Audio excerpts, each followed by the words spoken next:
Dans cette édition consacrée à vos locales, nous découvrirons un jardin étonnant dans le quartier de la Croix-Rousse à Lyon, tout de pierre et de coquillages.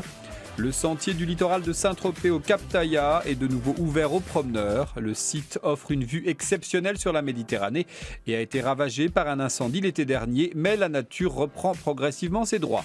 Toutefois, partons immédiatement à Saint-Omer dans le Pas-de-Calais, où un cafetier propose des cafés suspendus, un principe de générosité au quotidien. C'est avec fierté que Jean-Louis colle son affiche. Il propose désormais des cafés suspendus pour aider les plus démunis au quotidien. Amener un peu de chaleur, un peu de réconfort dans la vie société actuelle qui est assez dure quand même. Et je pense que c'est un bon geste que mes collègues et moi-même nous faisons. J'espère que d'autres collègues vont se joindre à nous. Les cafés suspendus, une tradition née en Italie et qui s'exporte peu à peu. Un bon café. Le principe, acheter 2 cafés, l'un pour soi et l'autre pour une personne dans le besoin qui pourra le consommer quand bon lui semble. Les cafés disponibles sont indiqués sur une ardoise. Ce client a acheté un café suspendu. Pour le geste, et puis un petit café, c'est bon cœur, ça fait plaisir à tout le monde. J'aurais pas la possibilité de me payer un café, je serais bien content d'avoir un café gratuit payé par quelqu'un d'autre. Ils sont 5 cafés à Saint-Omer à adhérer au concept. Pour le maire, l'initiative permettra aux plus démunis de se réapproprier un geste du quotidien, boire un café. Le réflexe, finalement, quand on a un gros pépin, professionnel ou familial, c'est de se mettre un peu à l'écart, de rester chez soi. Et donc, si on peut permettre que pendant cette période de fragilité, on continue ces gestes du quotidien, on continue à aller chez le boulanger, au café, pour aller chercher sa baguette ou son café, eh bien, ce sera encore plus facile, je l'espère, de pouvoir repartir d'un bon pied. En plus des cafés, la ville de Saint-Omer propose des baguettes suspendues. 125 baguettes ont été achetées et une dizaine de personnes dans le besoin en ont déjà profité. Le 24 juillet dernier, le sentier du Cap Taillat dans le Var était ravagé par les flammes. Un drame environnemental pour ce site classé particulièrement superbe. Aujourd'hui, la nature et les promeneurs sont de retour. Mais il y a des règles à respecter car l'endroit reste fragile. Les promeneurs sont de retour pour leur plus grand plaisir. Ah ouais, un immense plaisir parce que pour nous, comme tous les gens qui connaissons un peu la région et le coin qui est exceptionnel, c'était vraiment terrible l'année dernière. Le Cap Taillat reprend des couleurs. Ici, après l'incendie du 24 juillet dernier, le paysage était lunaire. Il a fallu refaire toutes les barrières sur plus de 4 km de sentiers. 700 000 personnes s'y promènent chaque année. Pour préserver ce site classé, il a fallu agir vite. On a eu énormément de travail. Donc le but, c'est de canaliser le public pour éviter qu'on ait une érosion, comme on peut le voir là où les gens marchent. Le seul fait du piétinement, on voit qu'il n'y a aucune végétation qui pousse. Donc pour que les gens comprennent qu'il faut rester sur ce sentier, on a des casse-pattes qui ont été implantées. Ces casse-pattes, ce sont ces petites barrières qu'il ne faut pas dépasser. Il faut rester sur les sentiers. Sous peine de grosse amende, de 150 à 15 000 € s'il y a dégradation, et il y a déjà des contrevenants. Le site a souffert, donc ce n'est pas la peine d'en rajouter dessus. Pour réaménager le site, 250 000 € ont été débloqués.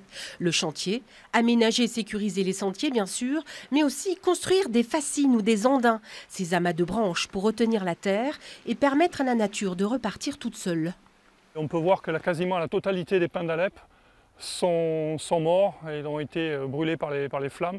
On en reste quelques houppiers qui sont encore verts, mais qui vont certainement dépérir dans le temps à cause des embruns maritimes.